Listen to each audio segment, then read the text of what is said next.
सबको जय मसीह की। मेरे प्रियो, क्या शादी और जीवन साथी पहले से ही तय होते हैं या ये हमारे चुनाव और परिस्थितियों पर निर्भर करता है? यह सवाल हर किसी के मन में कभी न कभी जरूर आता है। आज के इस वीडियो में हम बाइबल के नजरिए से इस विषय को समझने की कोशिश करेंगे, तो वीडियो को अंत तक जरूर देखें। बहुत पुरानी कहावत है, जोड़े आसमान में बनते हैं। पूरी दुनिया में हर जाति से, हर धर्म से और हर सभ्यता से जुड़े लोग यही मानते हैं कि हर व्यक्ति का जीवन साथी परमेश्वर द्वारा पहले से ही तय किया गया होता है और विवाह केवल एक विधि है जो उन्हें मिलाती है। मसीही जगत में बाइबल के आधार पर यह विश्वास किया जाता है कि जिस प्रकार परमेश्वर ने आदम की पसली से हव्वा को बनाया था, उत्पत्ति अध्याय 2 पद 21, उसी प्रकार हर पुरुष की पसली से परमेश्वर ने उसकी जीवन संगिनी को बनाया है।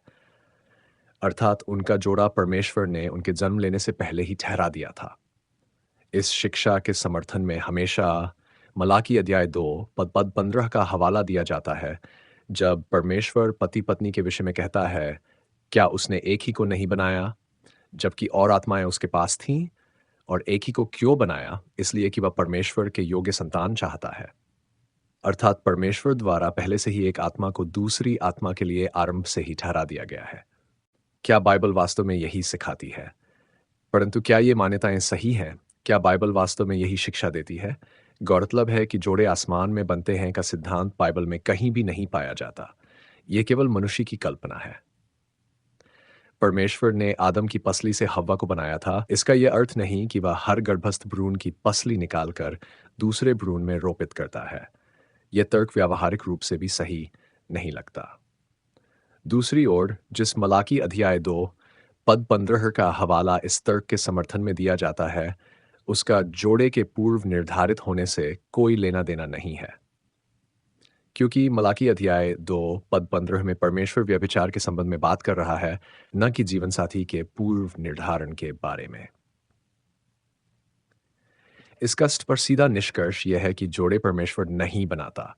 यह बात सुनने और पढ़ने में अटपटी लग सकती है, लेकिन बाइबल में हमें इसके स्पष्ट प्रमाण मिलते हैं। जब इब्राहिम का सेवक इसहाक के लिए जीवन संगिनी चुनकर लाने के लिए मेसोपोटामिया जाता है, तो वह यहोवा परमेश्वर से प्रार्थना करता है, हे मेरे स्वामी इब्राहिम के परमेश्वर यहोवा, आज मेरे कार्य को सिद्ध कर और मेरे स्वामी इब्राहिम पर करुणा कर। उत्पत्ति अध्याय 24। सो ऐसा होने दे कि जिस कन्या से मैं कहूँ, अपना घड़ा मेरी ओर झुका कि मैं पीऊँ, और वह कहे, ले पी ले, और मैं तेरे ऊँटों को भी पिलाऊंगी, तो वही हो जिसे तूने अपने दास इसहाक के लिए ठहराया हो। उत्पत्ति अध्याय 24 पद 14। आगे हम पढ़ते हैं कि उसके द्वारा की गई प्रार्थना का उत्तर उसे रिबका के रूप में मिलता है। उत्पत्ति अध्याय 24 पद 15 से 19। यह स्पष्ट रूप से दिखाता है कि परमेश्वर केवल उस व्यक्ति की जीवन साथी चुनने में सहायता करता है जो इस विषय में उससे प्रार्थना करता है, परंतु यह कार्य वह सबके लिए नहीं करता, केवल उनके लिए जो इस विषय में उससे मार्गदर्शन मांगते हैं। परमेश्वर ने मनुष्य को चुनाव की स्वतंत्रता दी है। बाइबल में लिखा है, मैं आज आकाश और पृथ्वी को तुम्हारे विरुद्ध साक्षी बनाकर बुलाता हूं कि मैंने जीवन और मृत्यु, आशीर्वाद और शाप को तुम्हारे सामने रखा है। अतः तुम जीवन को चुनो कि तुम और तुम्हारी संतान जीवित रहो।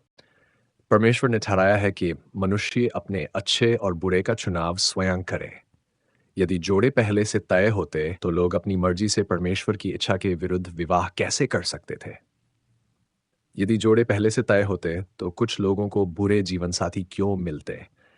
कुछ स्त्रियों को दहेज के लालच में मार दिया जाता है, कुछ पुरुषों को व्यभिचारी पत्नियां मिलती हैं। क्या परमेश्वर जानबूझकर किसी के लिए बुरा जीवन साथी तय करेगा? बाइबल कहती है कि विवाह का चुनाव मनुष्य स्वयं करता है। परमेश्वर केवल उनकी सहायता करता है जो इस विषय में उससे प्रार्थना करते हैं। परमेश्वर जोड़े नहीं बनाता, वह केवल विवाह को आशीष देता है। यदि आपको यह अध्ययन अच्छा लगा तो चैनल को सब्सक्राइब करें और बेल आइकन दबाएं। आप इस विषय पर क्या सोचते हैं? कमेंट में जरूर बताएं। सबको जय मसीह की।